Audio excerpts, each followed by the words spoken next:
swore I'd never speak about what happened that night, but keeping it buried is eating me alive. Everyone thinks I'm the one who ruined the family, but they don't know the truth. Maybe I am the villain, or maybe I'm the only one brave enough to say it. Welcome to Reddit Toxic Family Telltales channel. New episode every day.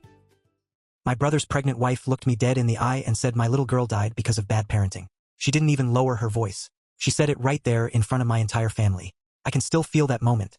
The silence, the way the air just froze, and everyone's eyes locked on me and my wife. I didn't scream, I didn't argue. I just gathered up my kids, held my wife close, and walked out without a word. That was 4 months ago.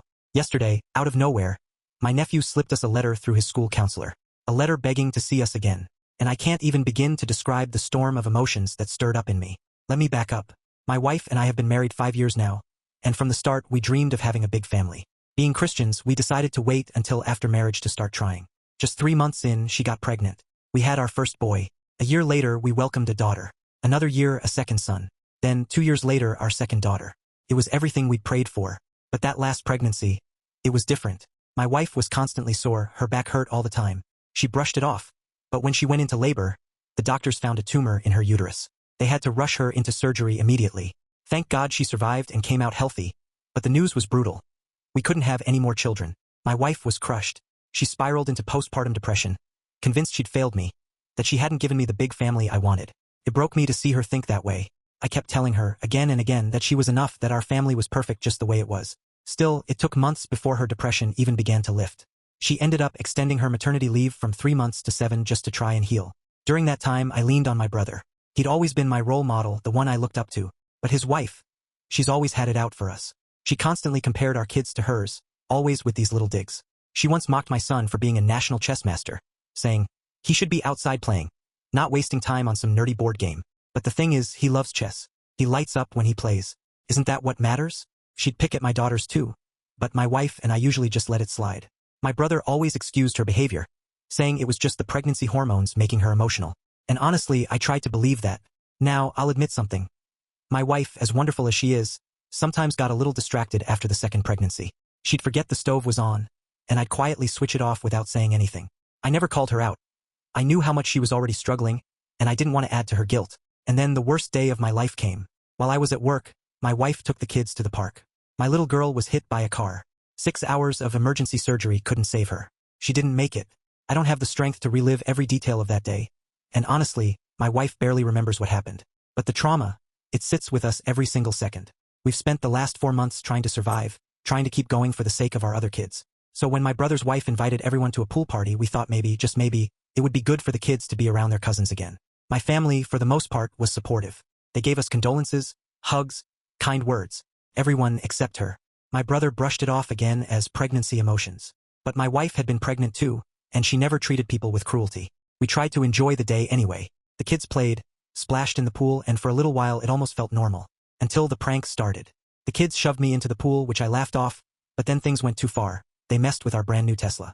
My wife and I calmly explained to all the kids, including my nephews, that those kinds of pranks weren't okay. That's when she swooped in.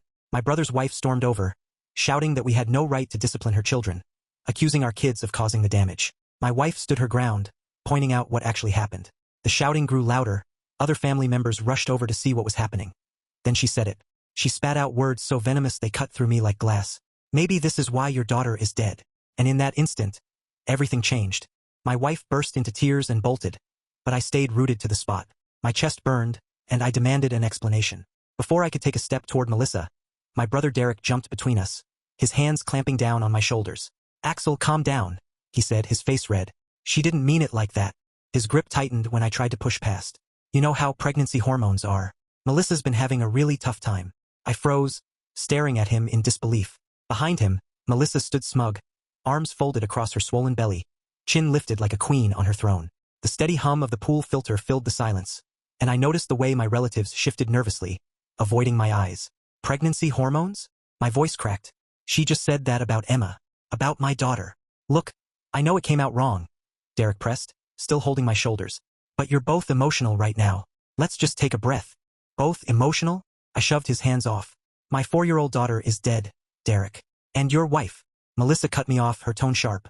And your wife. Just stop being so dramatic. I'm sorry if you took it the wrong way, but you were yelling at my kids. What was I supposed to do? My hands shook as I pointed at the deep scratches carved into the side of our brand new Tesla. They damaged our car. We were calmly explaining to all the kids why that isn't okay. Oh, please, Melissa scoffed, rolling her eyes. It's just a car. You can afford to fix it. Unlike some of us who actually have to budget for our growing families. My mom appeared at my elbow, her voice soft and cautious. Axel, honey, maybe we should all just cool off. This heat is getting to everyone. The heat. I scanned their faces. My cousins stared at the ground. My aunt examined her sandals. Uncle Jim suddenly found the pool tiles fascinating. My voice cracked. She just used my daughter's death as a weapon. And you're blaming the heat. Nobody's blaming anything, Mom said quickly. But Melissa is 7 months pregnant. You remember how Sarah was during her pregnancies? These things happen. These things happen? The words felt like poison in my mouth. Sarah never once said something that cruel about anyone's child. Because Sarah never had anyone discipline her perfect little angels. Melissa snapped back. Maybe if you two weren't so busy playing Parents of the Year, you'd have noticed. Melissa, Derek barked, but she wasn't finished. What? I'm just saying what everyone's thinking. They act like their kids are so special. Chess champion this, honor roll that. Well, look where all that helicopter parenting got them. That broke me. I lunged at her, but 3 sets of hands restrained me. My cousin Jake, Uncle Jim, and even my younger brother Tom. Not worth it, man, Jake muttered. Think of Sarah. Sarah. My heart sank. I spun around, scanning the yard. The sliding glass door stood open, curtains still swaying. She'd heard everything. I need to check on my wife, I muttered, ripping free of their grips. Axel, wait, Derek called after me. We can work this out. It's family. I stopped at the door and looked back at him. Family doesn't do this, Derek. Inside, I found Sarah in the bathroom, sitting on the closed toilet, her face buried in her hands, shoulders shaking with silent sobs. I knelt in front of her, gently pulling her hands away. Hey, I whispered. I'm here. She said it was our fault, Sarah choked out. That Emma died because of us. She's wrong. You know she's wrong. But what if? No, I cupped her face, forcing her to look at me. No what ifs. What happened to Emma was a terrible accident. Not your fault. Never your fault. A soft knock interrupted us. Sarah? Axel? It was Kate, Derek's younger sister. Can I come in? Sarah nodded and I opened the door. Kate slipped inside, shutting it behind her. I'm so sorry, she said immediately. What Melissa said was unforgivable. Then why? I demanded. Is everyone out there acting like it's forgivable? Kate sighed, her shoulders heavy. Because they're cowards. Because it's easier to pressure you to let it go than to confront her. She's pregnant, Sarah said bitterly. Apparently, that excuses everything. It doesn't, Kate replied firmly. And this isn't the first time. Sarah and I both looked up at her, startled. Kate bit her lip. Remember when Cousin Marie lost her baby? Stillborn? At the Christmas party that year, Melissa made a comment. Said maybe it was nature's way because Marie was over 40. My stomach twisted. I never knew. Kate's voice was sharp now. Marie never came to another family event after that. She cut ties with everyone who stood there in silence and didn't defend her. Which was basically everyone. Why didn't anyone tell us? Sarah asked, her voice trembling. Because Derek always makes excuses. Because Mom thinks keeping the family together matters more than anything else. Because they'd rather enable a bully than risk drama at Sunday dinner. Another knock rattled the door. My mother's voice drifted through. Axel? Sarah? Everyone's worried. Can we talk? I looked at Sarah. Her tear-streaked face had hardened into something fierce. Something I hadn't seen before. She stood, wiped her cheeks, and squared her shoulders. Yes, she said coldly. Let's talk. We stepped out of the bathroom and into the living room, where nearly the entire family had gathered like it was some kind of tribunal. And right there in the middle of the couch sat Melissa. Hands folded over her belly, Derek's arm draped protectively around her, wearing the face of a wounded saint. The kids had been sent off, probably to the game room, away from the tension that buzzed in the air. Sarah, sweetheart. My mother began in that careful tone people use when they're about to minimize you. We all understand you're going through a difficult time. Stop. Sarah raised her hand, her voice steady but sharp enough to slice the room in half. Just stop. You all understand? Really? Which one of you has buried a child? Silence. Not a soul moved. Which one of you has had to pick out a casket small enough for a 4-year-old? Sarah's voice trembled but didn't break. Which one of you has had to explain to her siblings why their sister isn't coming home? Sarah. Aunt Linda tried, shifting in her seat. We're not saying we understand completely. You're not saying anything. Sarah's voice rose, cracking with grief and fury. None of you said anything when she weaponized my baby's death. You stood there. You let it happen. And now you expect me to be the bigger person. To let it go, for the sake of family unity. Uncle Jim cleared his throat. Sometimes we have to forgive. For family. Sarah laughed. A jagged, broken sound that made even me flinch. Family? Family doesn't stand by while someone uses your dead child as ammunition in an argument about scratched paint. Family doesn't make excuses for cruelty. Family doesn't choose comfort over compassion. You're being overdramatic, Melissa muttered from her throne on the couch. Sarah turned slowly, her eyes burning. Say that again. Melissa lifted her chin. I said you're being overdramatic. I'm sorry if what I said hurt your feelings, but if... Sarah cut her off, stepping closer. If it hurt my feelings? You told me my daughter died because of my parenting. You used the worst pain of my life as a weapon because you were mad about your kids being disciplined. I'm pregnant, Melissa said flatly. Like that excused everything. Sarah didn't even blink. I've been pregnant 4 times. Not once did hormones make me cruel.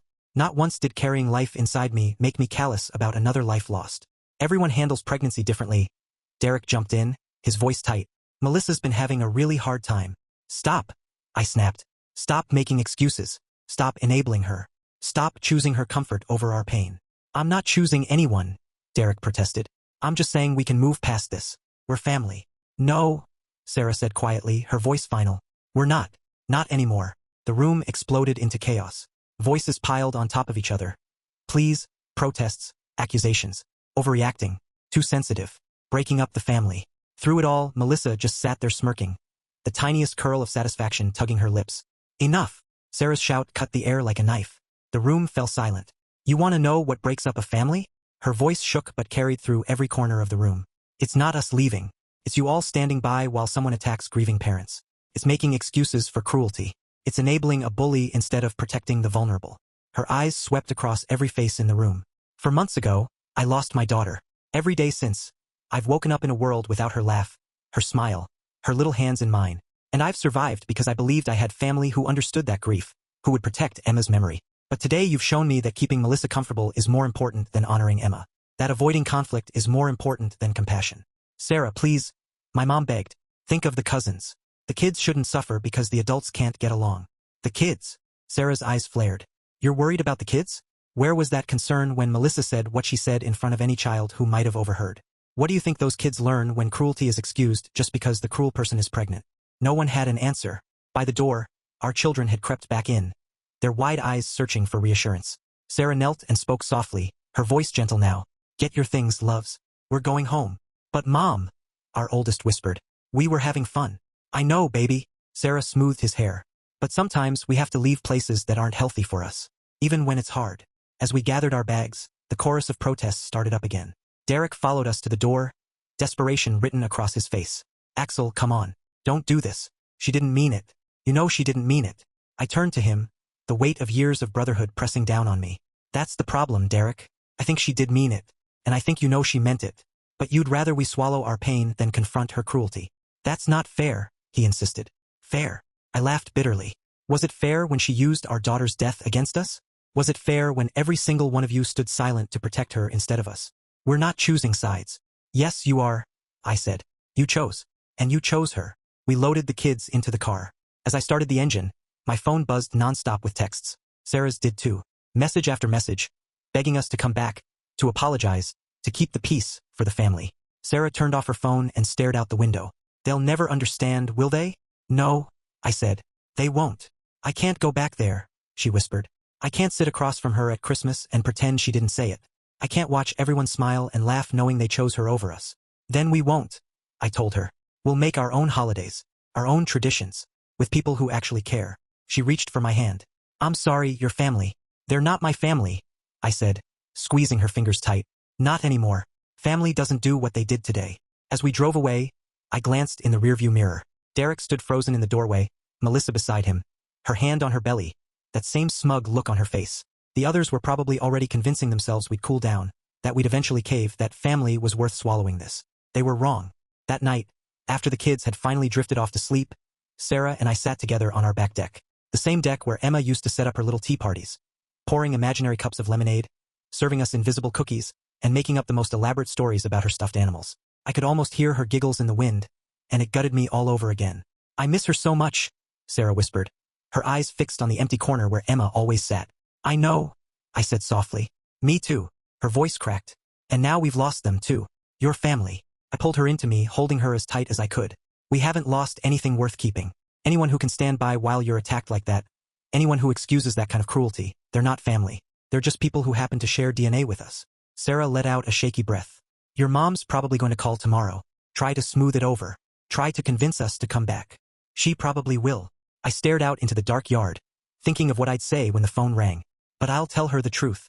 That Melissa crossed a line that can't be uncrossed.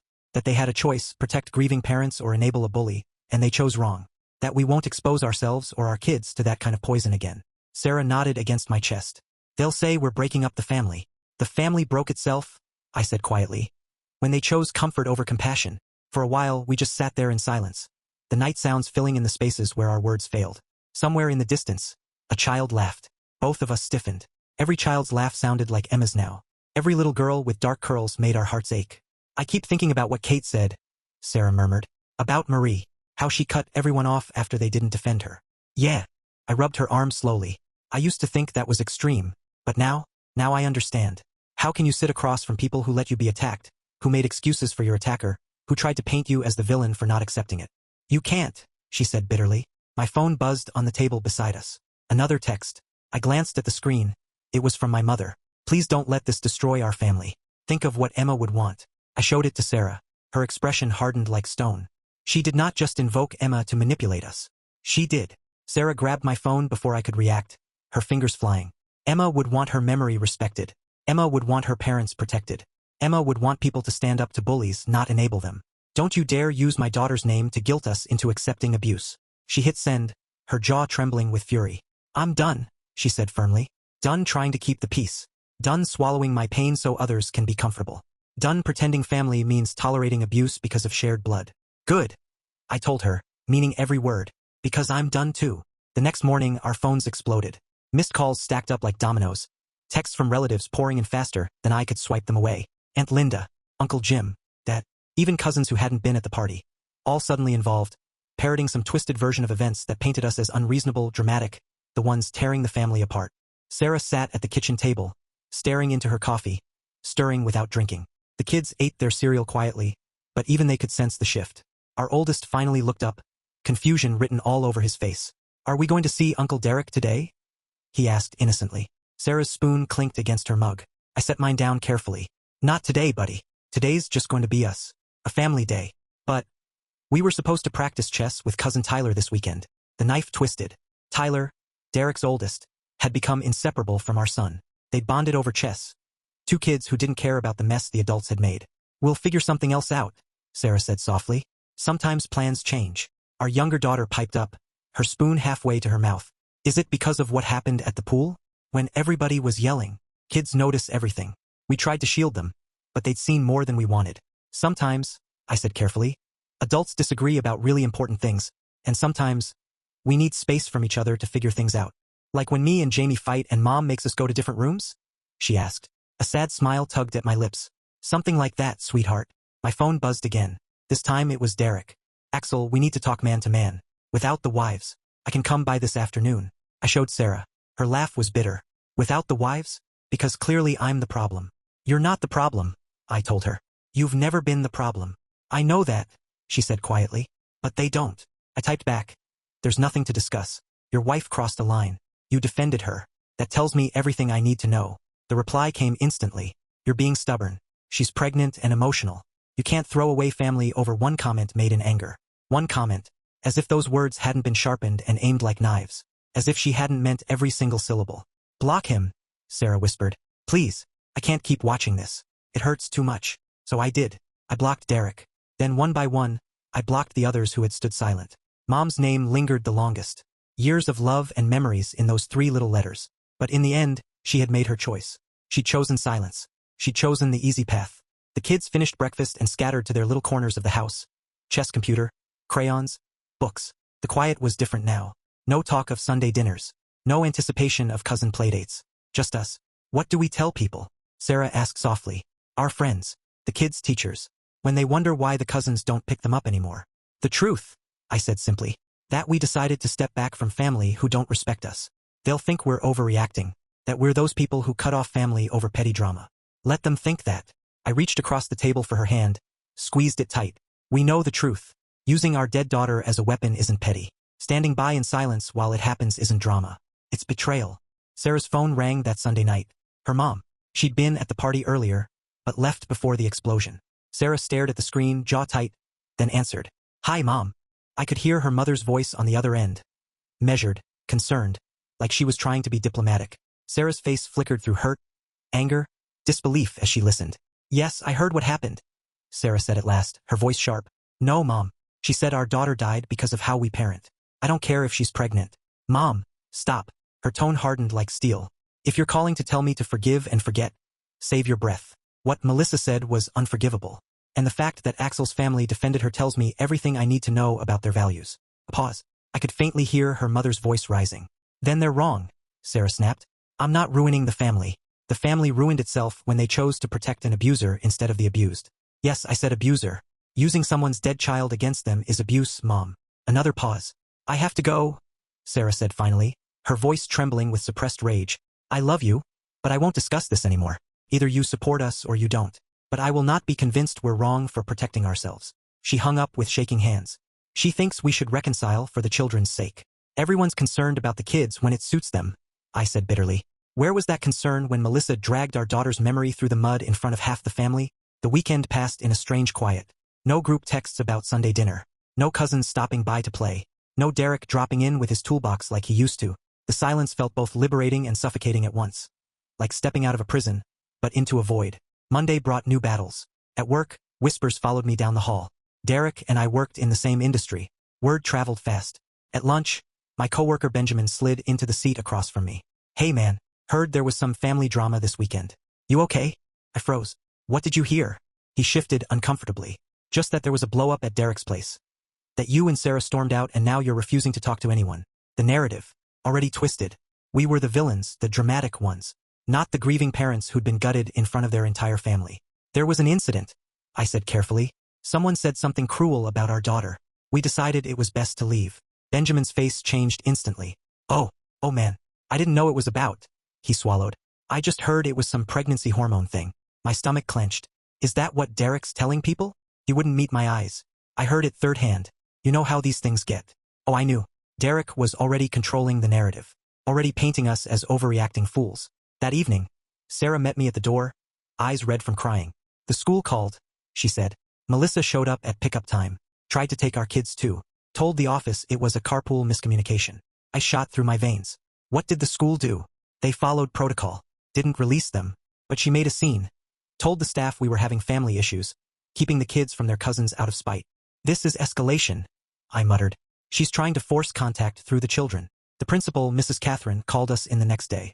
We sat across from her polished desk, spelling out boundaries as politely as we could. We didn't repeat Melissa's exact words. That wound was too private, but we made it clear. Only certain family members had pickup rights. Melissa was not one of them. Mrs. Catherine nodded. I understand family dynamics can be complicated, she said carefully, but we'll make sure staff are aware. That night, our doorbell rang at 9 p.m. Through the peephole, I saw my mom, clutching a casserole dish like it was a peace treaty. Sarah looked at me. Your choice. I opened the door but didn't invite her in. Axel, she began, her voice thick. This has gone on long enough. I brought your favorite. Mom, stop. I raised a hand. A casserole doesn't fix this. I'm not trying to fix it with food. I'm trying to get my son to talk to me. We talked on Saturday, I said coldly, and you made your position clear when you defended Melissa. I wasn't defending her, Mom pleaded. I was trying to keep the peace. By sacrificing us, I snapped. By telling us to swallow it when she used Emma's death as a weapon. Her face crumpled. That's not. I would never. But you did. I cut in. You stood there while Melissa told us our daughter died because of our parenting. And your response was to remind us she's pregnant. As if that excuses cruelty. She didn't mean. Stop saying that. The words ripped out of me. Stop telling us what she meant. We heard her. We felt her intention. And you're still here, days later, trying to convince us we misunderstood. Mom clutched the dish tighter, knuckles white. I just want my family back together. Your family was never together, I said bitterly. It was held together by people like Sarah and me swallowing our hurt. By people like Cousin Marie disappearing instead of making waves. By victims staying quiet so bullies could stay comfortable. Melissa isn't an abuser. She used our dead child as a weapon. What would you call that? Silence. A dog barked somewhere down the street. Finally, Mom whispered. I should have spoken up. When she said it, I should have told her it was wrong. Yes, I said. You should have. But I can't change that now, she murmured. All I can do is try to fix it going forward. There's nothing to fix, I told her. The damage is done. The trust is broken. Honestly, I don't think it was ever really there. Saturday just proved it. Keeping up appearances has always mattered more than protecting the vulnerable. Tears spilled down her cheeks. I don't want to lose you, or Sarah, or the kids. You're not losing us, I said quietly. You're just facing the consequences of your choices. There's a difference. What does that mean? It means we'll still exist. We'll still be here. But we won't pretend Saturday didn't happen. We won't sit across from Melissa at family dinners. We won't let our kids be around someone who thinks their sister's death is fair game. So what? She asked, her voice cracking. You'll never come to family events again? Never let the cousins play. The cousins can see each other when their mother isn't around, I said firmly. Derek can bring them here, or we can meet at neutral places. But Melissa is not welcome in our lives. Neither is anyone who keeps excusing her. And if I can't accept that, then you're choosing her over us again. She blinked hard, set the casserole down on the porch, and walked away into the night. I carried it inside, set it on the counter. Sarah joined me, staring at it like it was ticking. Your mom makes a good casserole, she said quietly. She does. Doesn't make her a good person, though. No, it doesn't. We dumped it in the trash. Keeping it felt like blood money. Wednesday brought something I hadn't expected. Light breaking through the storm. Kate called Sarah while I was at work. That evening, we put her on speaker at the kitchen table. I wanted you to know, Kate said, her voice steady but laced with fire, that I told Mom and Derek exactly what I think of them, that they're cowards who enable Melissa because it's easier than standing up to her. Sarah raised her eyebrows. How'd that go? Kate gave a humorless laugh. About as well as you'd expect. Derek accused me of trying to break up his marriage. Mom cried and said I was being divisive. Same old guilt trips. I'm sorry you're catching the backlash, I said. Don't be, Kate replied. Someone had to say it. I'm just sorry I didn't say it sooner. Maybe if I'd spoken up when Melissa went after Marie. We can't rewrite the past, Sarah interrupted gently. All we can do is choose better going forward. That's exactly why I'm calling, Kate said. Thanksgiving's coming. I'm not going to Mom's if Melissa will be there. Thought maybe we could do something together instead. You guys, me, maybe some other family refugees. Family refugees. The phrase hit like a punch and a bomb at the same time.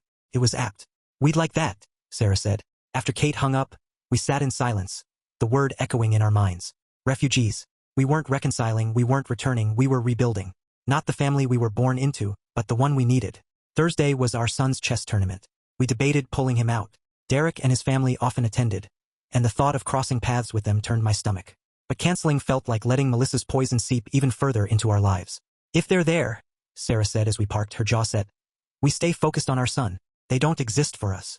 Of course they were there. Derek spotted us almost immediately. He strode over as I guided our family to the registration table, his presence heavy behind us. Axel, he said, this is ridiculous. We're brothers. I kept my eyes on the forms, pen scratching across paper. You can't just pretend I don't exist. Watch me, I muttered. The kids are confused. Tyler doesn't understand why his cousin won't talk to him. That nearly cracked me. The kids were innocent.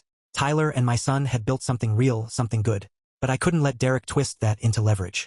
Then explain to Tyler, I said evenly, finally turning, that his mother said something unforgivable about his cousin's dead sister. Choices have consequences. That's a life lesson worth teaching. You're punishing children for adult problems, Derek shot back. No, I said firmly. You're using children to avoid adult accountability. Big difference.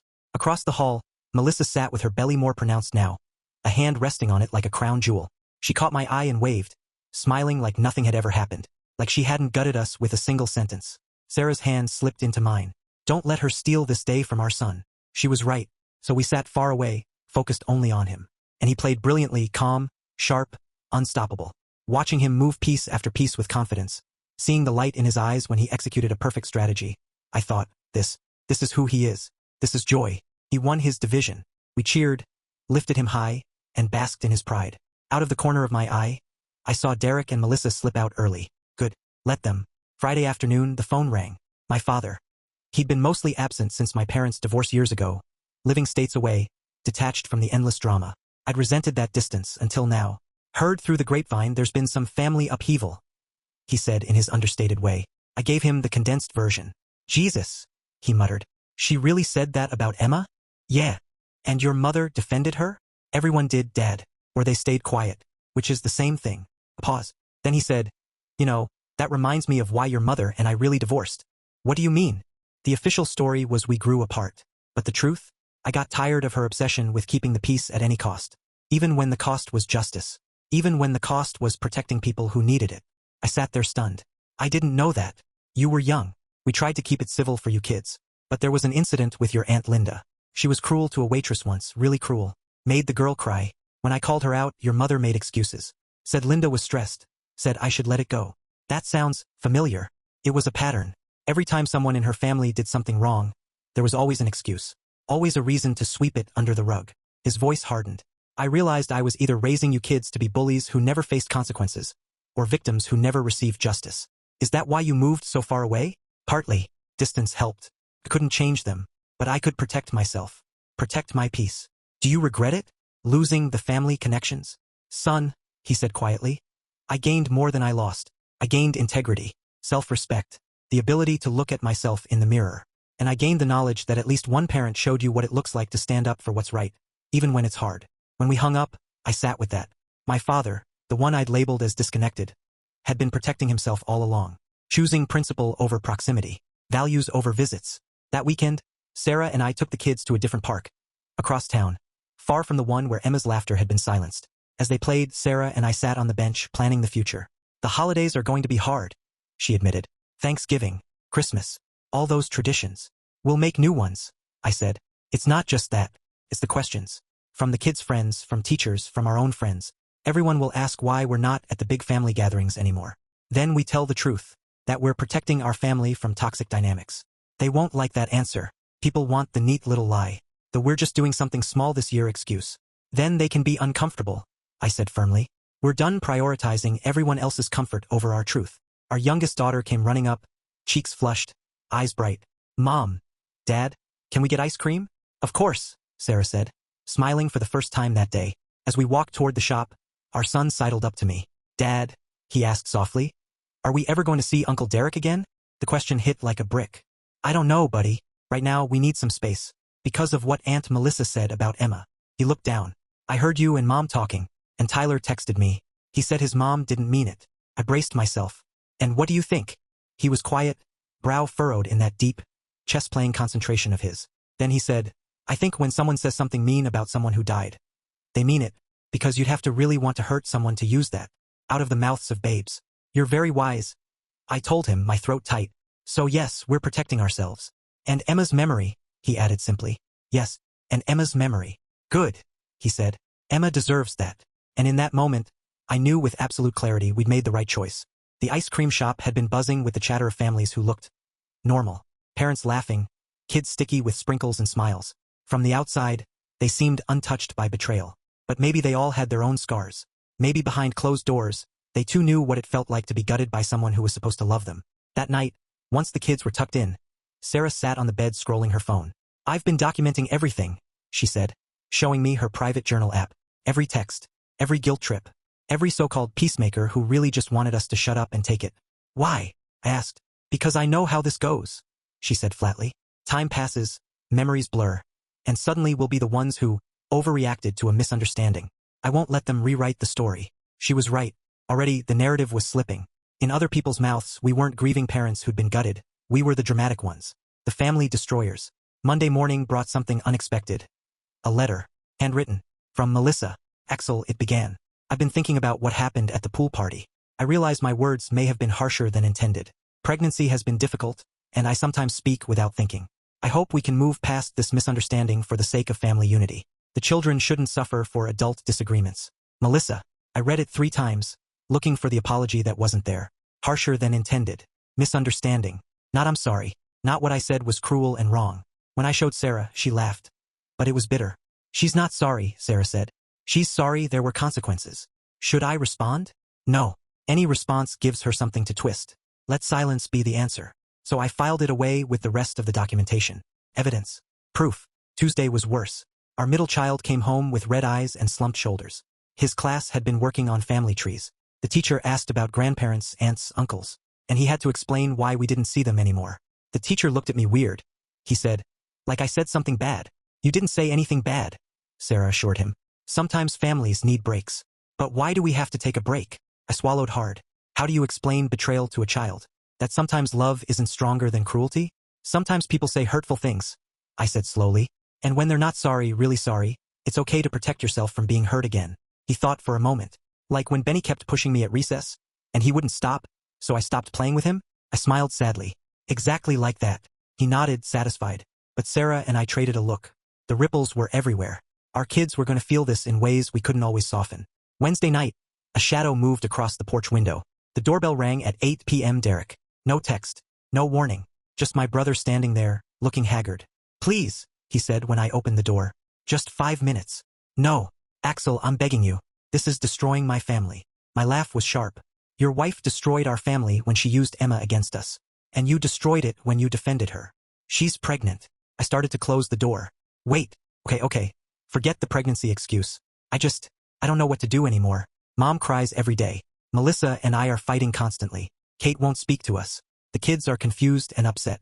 This isn't what I wanted. I stared at him. What did you think would happen, Derek? That we'd just swallow that poison and show up for Sunday dinner smiling. I thought. His voice cracked. I thought you'd understand. That family meant more than one moment of anger. One moment. My chest burned. Derek, your wife has chipped at us for years. Snide comments about our parenting, about our kids, about our choices. We overlooked it all. But weaponizing Emma's death? That wasn't anger. That was calculated cruelty. She was upset about the car. Stop. If you're here to make excuses, leave.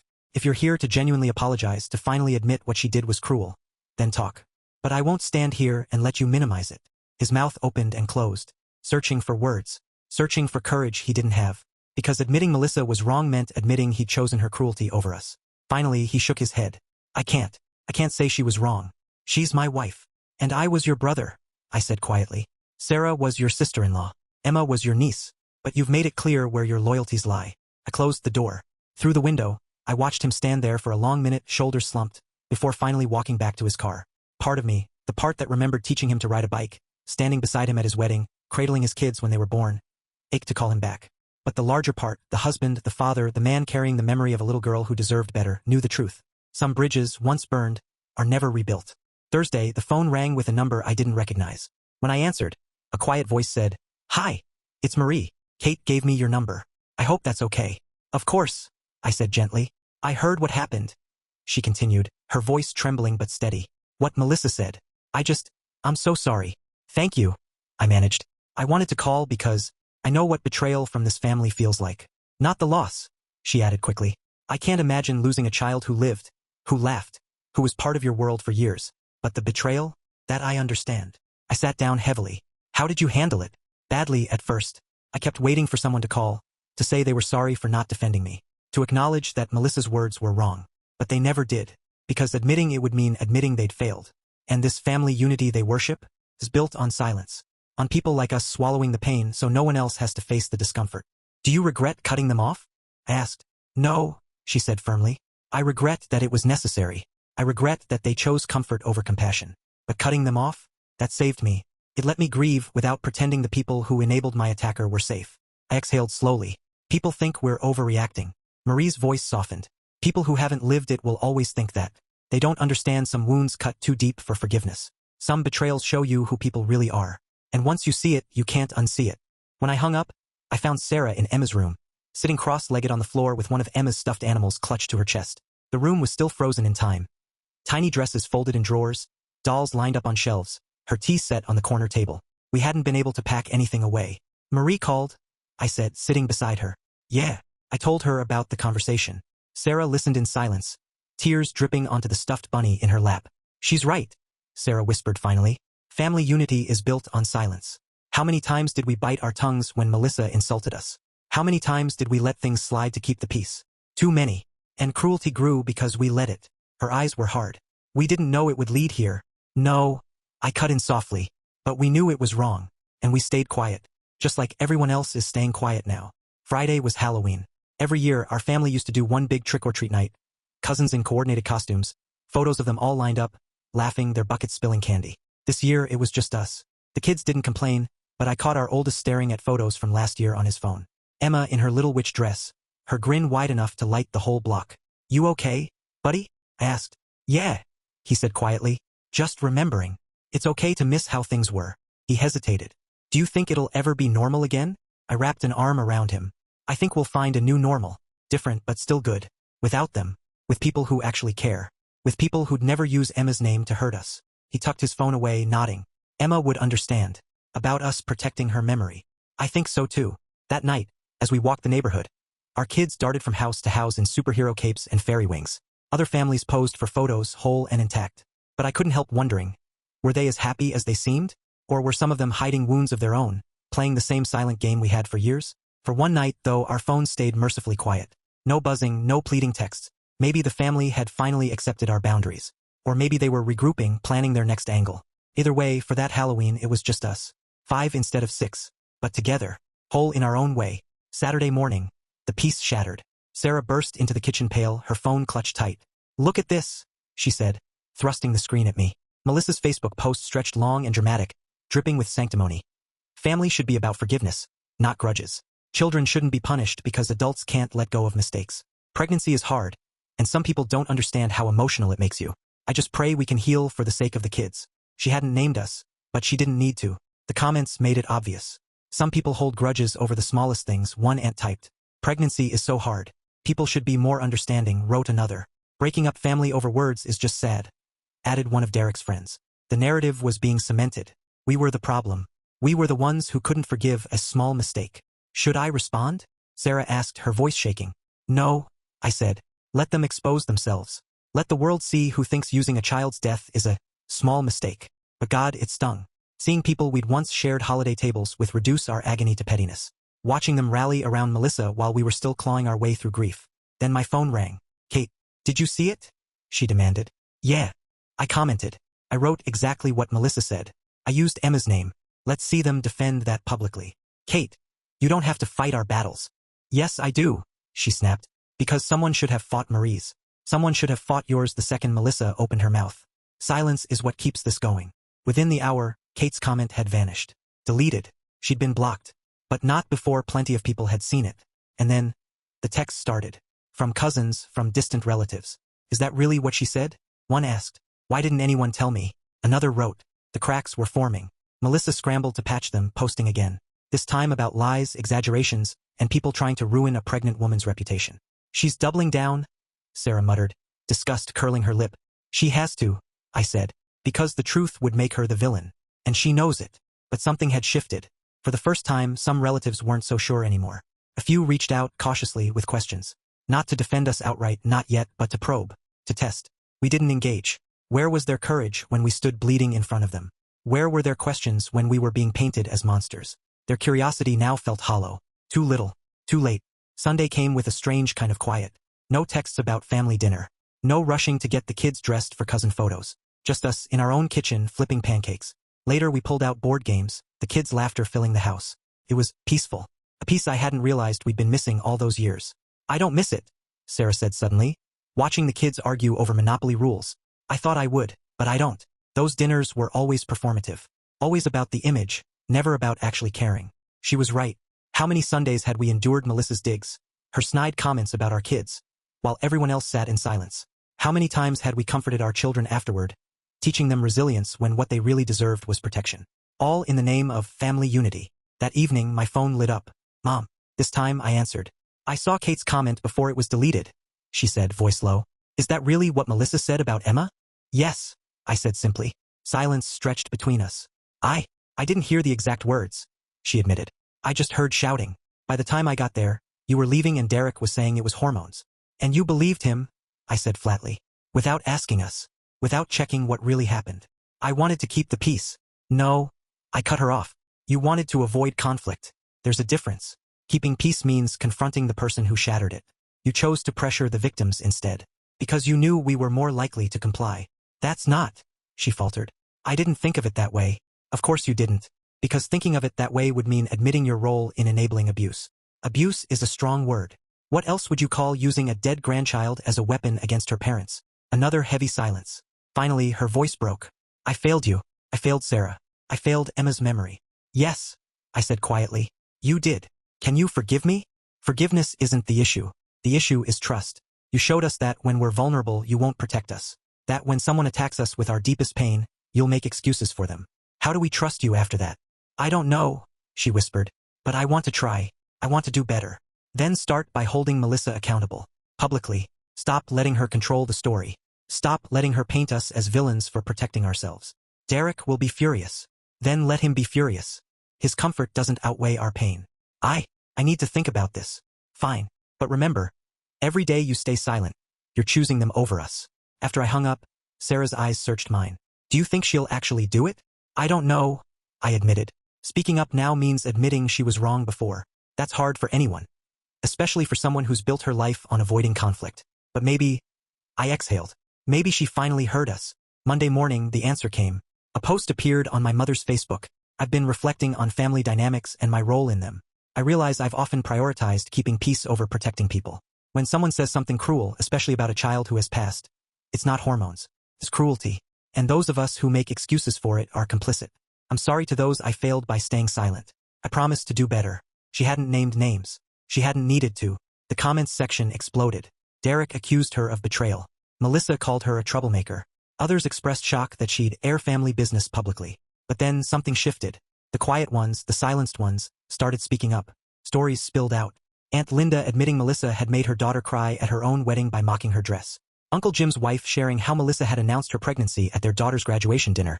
Stealing the spotlight. Piece by piece, the pattern came into focus. It's like a dam broke, Sarah whispered, scrolling through the comments. All these people who've been hurt by her finally feel safe enough to speak. My phone buzzed. Derek. I answered only to hear him spit. Your mother is destroying this family. No, Derek, I said evenly.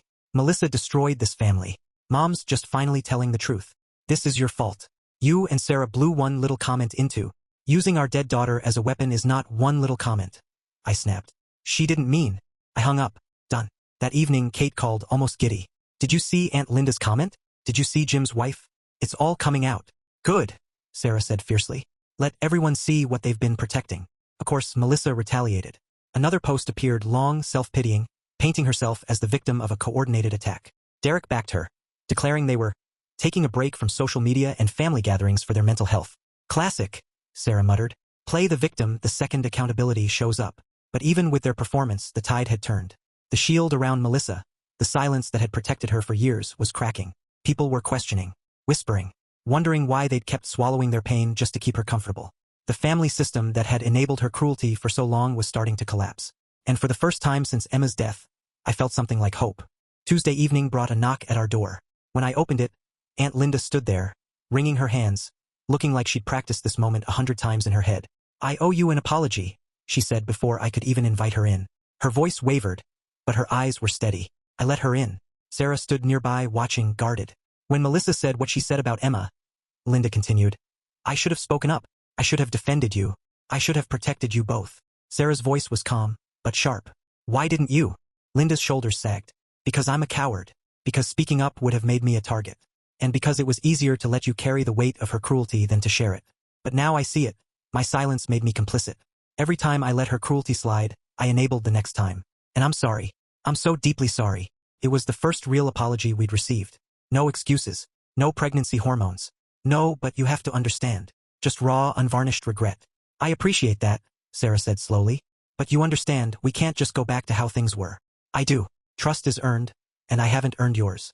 But I needed you to know some of us see it now. See what we allowed. And we're sorry. After she left, Sarah and I sat in stunned silence. The wall of silence we thought impenetrable was cracking. It doesn't change what happened, Sarah said softly, clutching Emma's stuffed bunny. Doesn't bring her back. Doesn't erase what was said. No, I agreed. But maybe it prevents the next Marie. The next us. By Thursday, the battle lines were clear. Kate called with updates. Derek and Melissa are hosting Thanksgiving. They're making it this big thing about keeping traditions alive and not letting division win. It's a loyalty test, plain and simple. Let them test, I said flatly. We already know our answer. Mom's not going, Kate added. Neither are Linda or Jim's family. Their guest list is shrinking fast. A pang of sadness tugged at me. The part of me that remembered Derek tossing me a football in the yard, remembered the nights we stayed up playing video games, remembered him pacing nervously before his wedding. But the bigger part, the part that had heard him excuse cruelty over and over, felt nothing but steel. Friday was the kids' Thanksgiving program at school. Paper pilgrim hats, construction paper feathers, off-key songs about gratitude and family. The irony was sharp. Family isn't always blood, Sarah whispered beside me, watching our son pause mid-song to help another kid fix a lopsided headband. Sometimes it's the people who choose to protect you, not hurt you. She was right. And in losing the family we thought we had, we were discovering the one we actually needed. Friends who checked in without prying, parents from school who offered support, Kate calling every day. That weekend, we started planning our own Thanksgiving. Kate would come, Marie and her family, some friends who had nowhere else to go. A mismatched collection of people who understood that family was about choice, not blood. It'll be different, Sarah said, scribbling lists. Different isn't bad.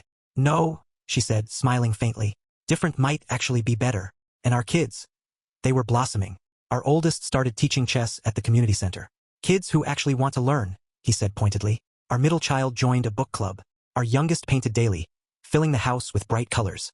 Without Melissa's constant criticisms, without eggshell family gatherings, they were free to thrive. I think Emma would like this, our youngest daughter said one night, paintbrush in hand. She always said Aunt Melissa was mean. Maybe she's happy we don't have to see her anymore. Out of the mouths of babes. Again. On Thanksgiving Eve, Mom called. Her voice was quiet, almost trembling. I wanted you to know.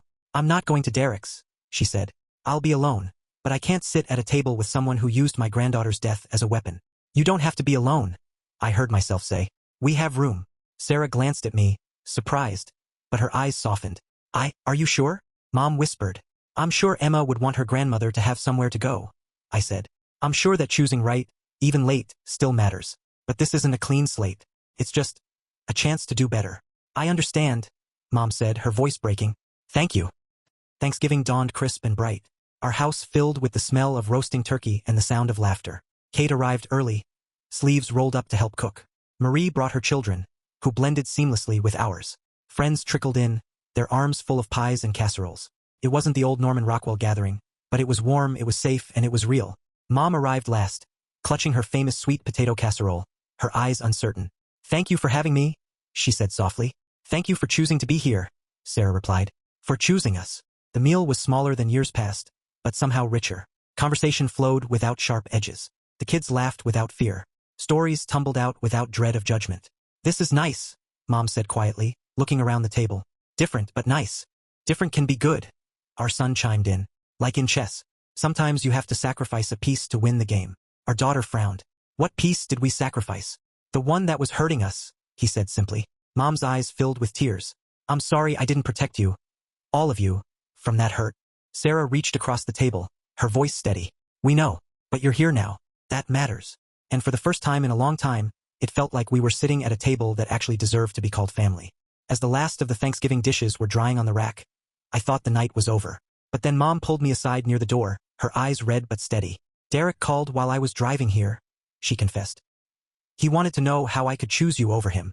What did you tell him? I asked. That I wasn't choosing sides, she said, voice shaking. I was choosing right. I studied her face. He didn't understand? She gave a bitter laugh. He may never understand, and that breaks my heart. But not as much as knowing I failed you when you needed me most. She left with promises to do better, to be better. Time would tell if she could live up to them. That night, as Sarah and I picked up the last stray cups and folded napkins, she stopped in front of Emma's photo on the mantel. I think she would have liked today, she whispered. A house full of people who actually care. No criticism. No comparisons. Just love. Just love. We had lost family, the kind bound by blood and obligation. But we had gained something better. The kind that shows up because they want to, not because they have to. The kind that would never weaponize a child's death. The kind that understood protection sometimes looks like distance, and boundaries sometimes look like walls. As we headed upstairs, Sarah's phone buzzed. She glanced at it, then froze. It's from Tyler. She handed it to me. The message was simple, shaky, full of more maturity than most adults in our family had shown. Asterisk, hi Sarah. This is Tyler. I know my mom said something bad about Emma. I'm sorry. I miss playing with my cousins.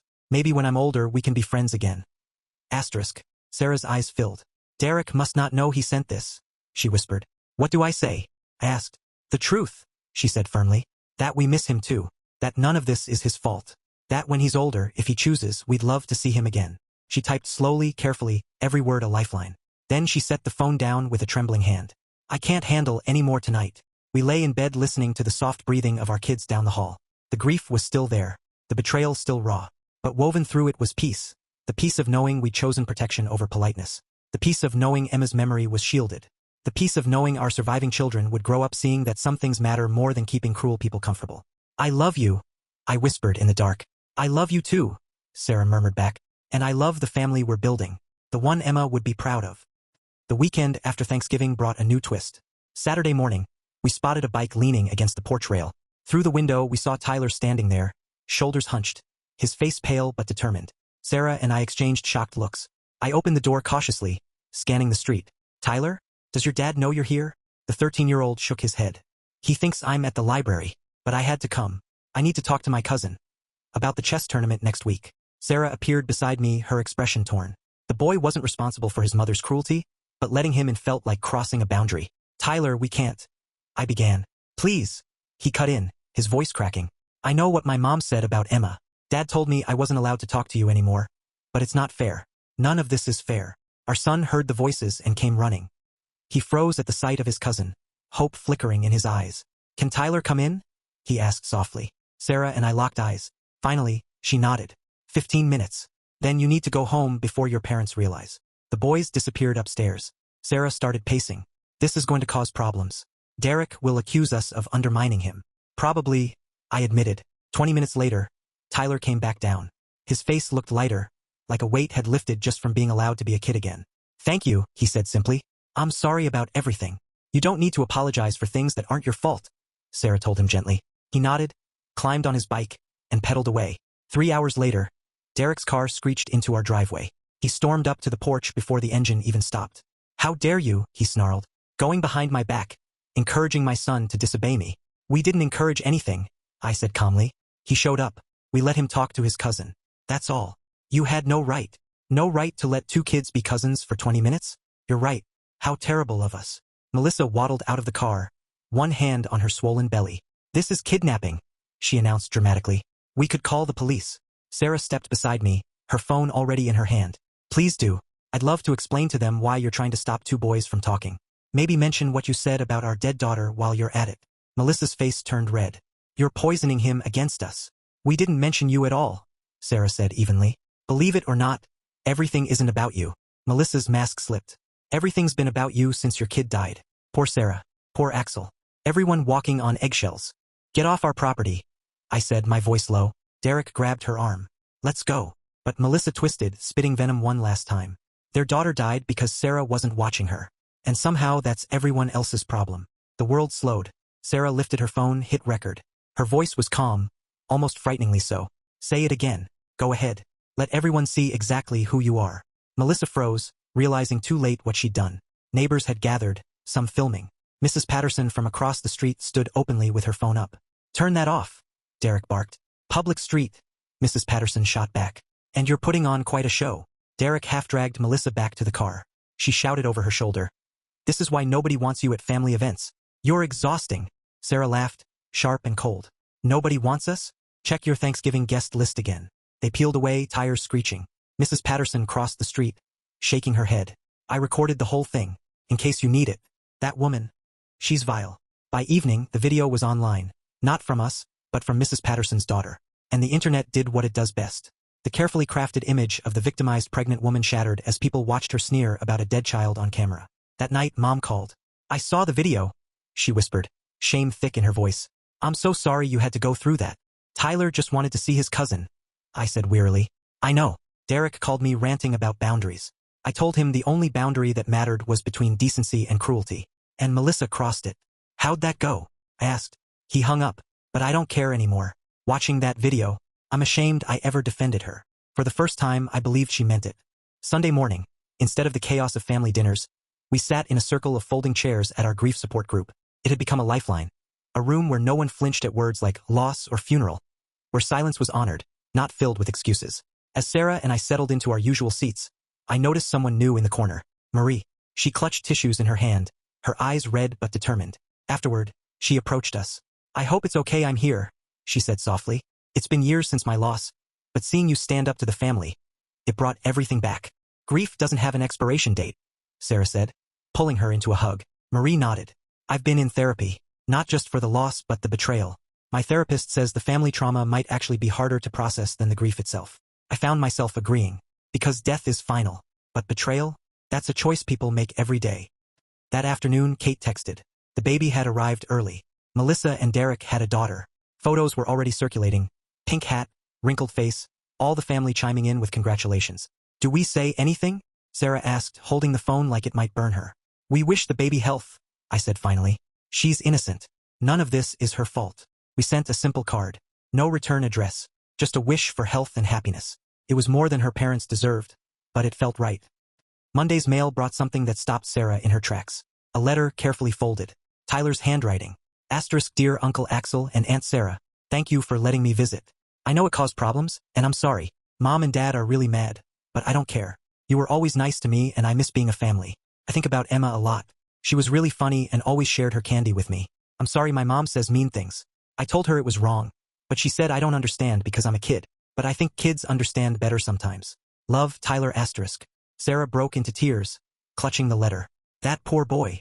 He's going to be okay, I said quietly. He sees the truth. That's more than most of the adults in our family can say.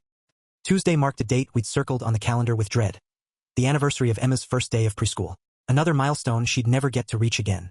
Instead of staying home, drowning in sorrow, we brought her favorite flowers to the children's hospital where she'd spent her final hours. The nurses remembered. We think of her often, one whispered. Such a bright light. We donated toys in her memory, watched sick kids' faces light up as they clutched stuffed animals and games, and found a strange kind of peace in bringing joy where Emma had left us. Wednesday, our son won another chess tournament. As he held the trophy high, his eyes scanned the crowd. I saw it, the flicker when he realized Tyler wasn't there to cheer. His smile dimmed just slightly. Tyler would be proud, I told him. I know, he said. I just wish he could be here. Sarah knelt beside him. Sometimes loving someone means accepting you can't be in their life the way you want. But that doesn't make the love less real. Thursday afternoon, Sarah called me at work. Her voice was tight. Melissa's mother showed up here. What? She caused a scene in the lobby. Security had to escort her out. She was shouting that we made the whole thing up. That Melissa would never say something so cruel. Apparently, everyone's been brainwashed or bribed. I closed my eyes, pinching the bridge of my nose. The mental gymnastics are Olympic level. Friday was stillness. Too still. We knew their pattern. When cornered, Melissa and Derek retreated, regrouped, then struck back. Saturday morning, the knock came. Not Derek. Not Melissa. A man in a suit. He handed me an envelope. We were being sued. Defamation. Emotional distress. Alienation of family affection. They're actually suing us, Sarah said, staring at the papers like they were written in another language. For telling the truth, I muttered. They're claiming the video Mrs. Patterson posted ruined Melissa's reputation and caused her postpartum depression. Her reputation was ruined by her own mouth, Sarah snapped. We spent the weekend with lawyers, drowning in documents. The family group chat exploded. Some relatives claimed we'd gone too far. Others were appalled Derek and Melissa had dragged lawyers into it. Kate called Sunday night. Mom's beside herself. She's threatening to testify on your behalf. About everything Melissa's said over the years. She'd do that? I asked. She's furious. She said if Derek wants to play legal games, she's got a list of witnesses ready. Monday morning, we sat in a law office across from Catherine, a sharp-eyed attorney who'd seen family feuds before. They don't have a case, she said bluntly after scanning the papers. Truth is an absolute defense to defamation. And you have witnesses. Multiple. If anything, you could sue them for harassment. We don't want to sue anyone, Sarah said softly. We just want to be left alone. Catherine leaned back. Sometimes the best way to end a war is to make it clear you won't be easy prey. But that choice is yours. Tuesday's mail brought letters. Uncle Jim urging us to handle things privately. Aunt Linda, on the other hand, sent a detailed list of Melissa's past cruelties, offering to testify. Sarah set the stack down, her hands shaking. It's tearing the family apart. I shook my head. It was already torn. Now everyone else just has to look at the rip we've been staring at for months. And for the first time I realized we weren't the destroyers. We were just the ones who stopped pretending the pieces were still holding together. Wednesday, the kids came home dragging their backpacks heavier than usual. Not from books, but from questions. Their faces were tight with confusion. Our daughter broke the silence first. Why can't we see Tyler anymore? Did we do something wrong? Sarah crouched down to her level, brushing a curl from her forehead. No, sweetheart. You didn't do anything wrong. Sometimes adults make choices that hurt kids, even when the kids didn't do anything wrong. Our daughter's nose scrunched up, her little fists balled. That's stupid. Yes, Sarah agreed, her voice breaking with both grief and pride. It is. Thursday evening brought an unexpected knock. I opened the door to find Derek standing there, alone, shoulders slumped, looking years older than he had just months ago. I'm not here to fight, he blurted before I could speak. I need to talk, please. Against my better judgment, I stepped outside, shutting the door behind me. You're suing us, Derek? I said coldly.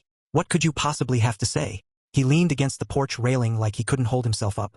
That wasn't me. That was Melissa's idea. Her mother's, really. They're convinced you're trying to destroy our family.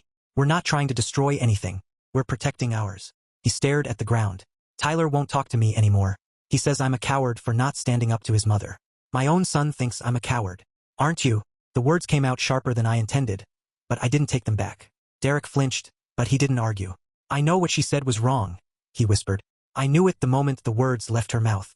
But she's my wife, the mother of my children. What was I supposed to do? I stepped closer, my voice low. Protect the victims instead of the bully. Tell the truth instead of spinning excuses. Choose right over easy. Easy, he laughed bitterly. You think any of this has been easy? My marriage is falling apart. My son hates me. Mom barely speaks to me. The baby cries nonstop. And Melissa just keeps getting angrier. That's not on us, Derek. I know. His voice cracked. For the first time since that horrible day, he sounded like my brother again. I know none of this is your fault. Emma dying wasn't your fault. Melissa saying what she said wasn't your fault. Me being too weak, that's on me. But I can't stop this lawsuit. Melissa's mother hired the lawyer. If I back out, he trailed off. If you back out now, what? Melissa will be mad. She's already mad. You'll have marriage problems? You already do. You'll have to choose between your wife and your integrity? You already made that choice at the pool party. He had no answer. He just stood there, silent, before trudging back to his car. I watched him sit there for 10 long minutes, head in his hands, before driving away. Sarah met me at the door. Do you think he'll do the right thing? No, I said honestly. But at least he finally admitted what the right thing is. That's more than I expected. Friday, Catherine, our lawyer, called. They want to settle, she said. Drop the lawsuit if you agree to a mutual no-contact order. Sarah frowned. We're already no contact. This would make it legally binding, Catherine explained. No phone calls, no social media, no third parties. And it would extend to minors until they turn 18. Tyler. The word hung unspoken between us that evening. Signing meant shutting the door on any chance of the kids maintaining their bond. Felt like surrender. But it also meant protection, peace we could enforce with the law if we had to. Emma would want us safe, Sarah whispered finally. Even if it means putting it in writing. So Saturday we signed. It was done. Legally, officially done.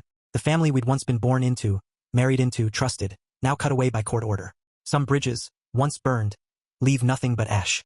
Sunday was Emma's birthday. She would have been 5. We visited her grave together, carrying her favorite flowers. The kids brought letters they'd written, folded carefully in their small hands. Our middle child read first, his voice shaking. I got an A on my science project. It was about butterflies. You would have liked it. Our oldest clutched his note, blinking hard. I won the chess tournament. I used the move you called the horsey dance. His voice cracked. Our youngest laid a canvas against the stone, a picture painted in bright colors. It's our family, she explained softly. And you're the son, because you're watching over us. Sarah and I held each other, listening as our children spoke to their sister, promising she wasn't forgotten. It was agony. It was healing. It was love. On the drive home, silence filled the car until our son whispered, Do you think Emma knows what happened? With everyone. I think Emma knows we protected her memory, Sarah said firmly. That when someone tried to use her against us, we stood up. That's what matters. And we found out who really loves us. Our daughter added, her little voice steady. The people who stayed, out of the mouths of babes. And in that moment, I realized, Emma's legacy wasn't just in what we lost. It was in the strength she gave us to protect what we had left. Monday morning dawned almost ordinary. Packing school lunches, shuffling emails, chasing shoes and backpacks. Ordinary except for the stack of legal documents sitting on our counter. The ink still fresh, cold, final. As the bus pulled away, Sarah stood beside me, arms wrapped around herself. It's really over, she murmured. The conflict is over, I corrected gently. The grief, the growth, the healing that keeps going. But at least now, they can't make it harder. Her eyes softened. Without them making it harder, she repeated. My phone buzzed. Kate. A simple message. Asterisk mom's planning a small Christmas gathering. Just the ones who chose love over cruelty. Marie will be there. A few cousins. You're not alone in this. Asterisk. For a long moment, I stared at the screen. Then I thought about the letter folded inside my desk. Tyler's careful handwriting. His words about Emma. About missing his cousins. About Derek's haunted face on my porch, whispering truths too late. About Melissa's mother shrieking lies at Sarah's workplace. About Mom finally finding her spine. Not when it would have spared us the pain, but when it might still change the future. Some stories don't end with hugs and reconciliation. Some stories end with separation, and that's the happy ending. Boundaries can be love, too. That night, we ate dinner with the Pattersons across the street. Mrs. Patterson, who once recorded Melissa's venom on our driveway, had become a grandmotherly figure to our kids. We listened to her tell funny stories while our children played with her grandkids. Laughter ringing through the house. And I realized we weren't just surviving without our blood family. We were building something stronger. On the walk home, Sarah slipped her hand into mine. The kids darted ahead, chasing each other under the streetlights. You know what? She said softly. I think we're going to be okay. We are, I told her. And I meant it. We really are. 6 months later, word came through our lawyer. Derek and Melissa had divorced. The custody battles were ugly, the fallout uglier. But one message pierced through the chaos. Tyler, reaching out through his school counselor. He wanted to know if he could write us when he turned 18. We saved that message. Promise. A thread of hope for the future. Our grief support group grew into something more than a circle of folding chairs. It became family. Our kids flourished, free from the constant comparisons and criticism that used to shadow every holiday. And Sarah and I, we grew stronger. Forged in fire, yes, but not broken. We learned that sometimes losing your family means finally finding your people. That protecting your children isn't just about keeping them safe, but teaching them that love without respect isn't love at all. That honoring Emma meant refusing to let her memory be twisted into cruelty. Emma's light lived on, not as a weapon, not as a scar, but as a compass, guiding us toward the people who truly loved us, and away from the ones who didn't. And in the end, that was her final gift. Clarity. The gift of knowing that family isn't defined by blood. It's defined by who shows up, who protects, who loves without condition. That was the family we carried forward. The one Emma would be proud of. Thanks for watching. Today's train wreck is over, but tomorrow's ride is already on track. Subscribe so you don't miss it.